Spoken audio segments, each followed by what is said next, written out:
বড়বাবুর আজকে ছুটিতে আমরা সবাই ঘুরতে গিয়েছিলাম বাংলা সাহেব গুরুদুয়ারা ও ইন্ডিয়া গেটে পৌঁছেই কিন্তু আমরা চরম বিপদে পড়লাম। পুলিশ আমাদের ধরলো।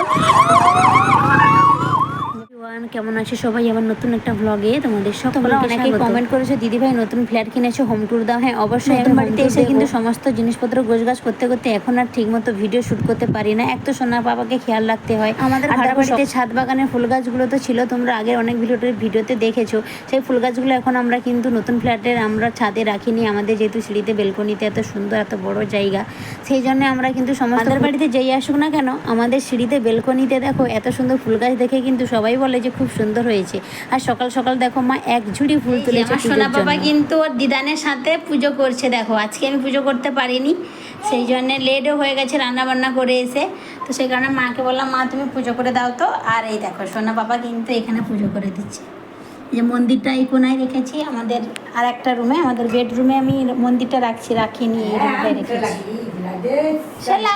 আমার মা কিন্তু আমার কাছে যখনই আসে তখনই একটা মিনিটের জন্য মা বসে না। দেখো আমাদের ফ্ল্যাটে কিন্তু নতুন আলমারি, নতুন খাট, নতুন শোকেস নিয়েছি। শোকেসের এত বড় আয়না দেখে কিন্তু সোনা পাপা বারবার এসে সবসময় আয়নাতে কিছু না কিছু মারতে থাকে, যেমন চেয়ার, একটা ব্যাট পাক, একটা লাঠি পাক। তো এই শোকেসের কাঁচ ভেঙে যাবে বলেই মাকে বলেছিলাম একটা কভার বানিয়ে দিতে। তাই মা সকাল থেকে বসে এই দেখো একটা আমার শাড়ি দিয়েই শোকেসের কভার বানিয়ে দিয়েছে, যাতে সোনা পাপা তেমনটা কিছু না দেখে একদম কিছু মারুক। আর শোকেসটার ডিজাইনটাও খুব সুন্দর, আর এই শোকেসটার খুবই দামও অনেক। তোমাদের যদি পছন্দ হয়ে থাকে অবশ্যই কমেন্ট বক্সে জানো, আমরা কোথা থেকে এনেছি অবশ্যই তোমাদের আমি লিঙ্কটা দিয়ে দিব।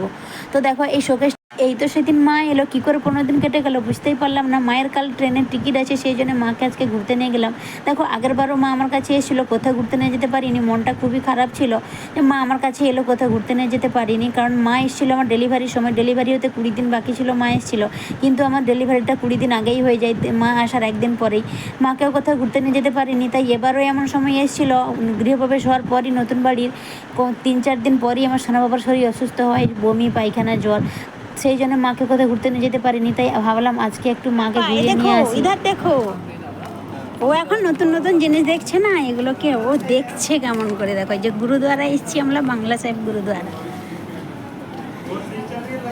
এখানকার গেটটা দেখেছো কত সুন্দর না? এই চপ্পল কোথায় রাখা? অনেকদিন হয়ে গেল সোনা বাবাও কোথাও ঘুরতে যায়নি। আমার সোনা বাবাও খুব এনজয় করেছে এখানে এসে। আর এখানকার ভিউটা এত সুন্দর কি বলবো, তোমরা দেখলেও বুঝতে পারবে। যারা দিল্লি এসে ঘুরে গেছে তোমরা তো জানো এখানকার ভিউটা কত সুন্দর। দেখো প্রথমে জুতো খুলে আমরা ভেতরে ঢুকে নিয়েছি, আর কিন্তু ভেতরে ক্যামেরা অ্যালাউড করে না। এই সামনে কয়েকটা ভিডিও আমি স্লিপ করেছি, তারপরে কিন্তু ভেতরে একদমও ভিডিও ফোন পর্যন্ত বের করতে দেয়নি। সেই জন্য তোমাদের ভেতরের ভিউগুলো দেখাতে পারি না। ভেতরের ভিউগুলো এত সুন্দর, মানে ওখান থেকে আসতেই ইচ্ছে করবে না। আর দেখো এখানকার মেন ভিউ হচ্ছে গুরুদুয়ারার সামনে যে একটা পুকুরে মাছ আছে, এই পুকুরের মাছগুলো এত সুন্দর খেতে। পুকুরেও কিন্তু অনেক মাছ ছাড়া আছে, তুমি যদি একটুখানি সিঁড়ি নিচে গিয়ে দাঁড়াবে তোমাকে যেন মাছ একদম কেটে খেয়ে নিবে পায়। এত সুন্দর সুন্দর দৃশ্য, আর অনেক রকমের মাছ আছে যেগুলো দেখলে তোমাদের মন ভরে যাবে। কিন্তু এখানে একটা হচ্ছে দুঃখের বিষয়, এখানে ফটো ভিডিও কোনো অ্যালাউ নেই।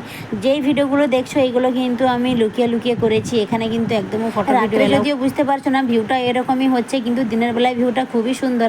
আমাদের সেরকম দিনের বেলার সময় হয় না, তোমাদের দাদাভাই ডিউটির কারণে, সেই জন্য রাত্রে আমরা ঘুরতে গেছিলাম। কিন্তু এই রাত্রে লাইট জ্বলতে মা বলছিল যে এখানে খুব সুন্দর লাগছে আসতে। আর সোনা পাপা দেখো কত মজা করছে।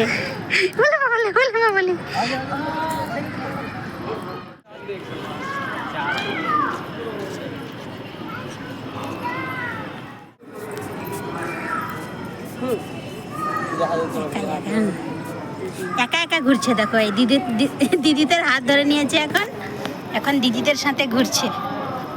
গুরুদুয়ারা ঘুরে এসে এখন এসেছি ইন্ডিয়া গেটে। আর মায়ের ইচ্ছে ছিল যে রাত্রে ইন্ডিয়া গেটের কেমন দেখতে আলো জ্বলে সেটা দেখবে। দিনের বেলাতে এসে ঘুরে গেছে, ছোটো দাদা এসেছিলো যখন আমার ডেলিভারি হয়েছিল, তখন ছোটো দাদা ওকে ঘুরিয়ে নিয়ে গেছে মাকে।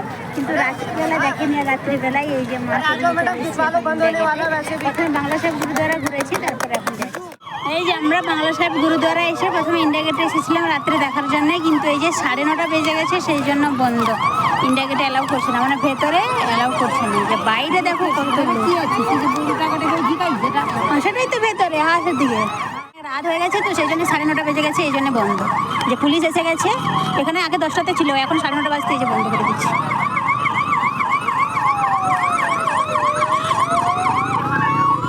যে পুরো পুলিশ ঘুরছে, চারিদিকে পুলিশ ঘুরে পাবলিকদের সব প্রতিবারই মায়ের ইচ্ছে আমি ফাঁকা পূরণ করে করতে দিচ্ছে পারি না। একদম। দেখো ইন্ডিয়া গেট দেখবে বলেছিল, সেটাও আমি মায়ের কিন্তু ইচ্ছে পূরণ করতে পারিনি। এই যে রাত হয়ে গেছে দেখতে পাইনি, গেট বন্ধ করে দিয়েছে। যাই হোক, মা কিন্তু কাল সকালে তো চলে যাচ্ছে, তো পরের বার এলে কিন্তু মাকে ভালো করে দিল্লিটা ঘুরে দেখাবো। তো আজকের মতো গুড নাইট, টাটা। কালকে আবার নতুন ভিডিও আসছে, অবশ্যই সাবস্ক্রাইব করে পাশে থেকো।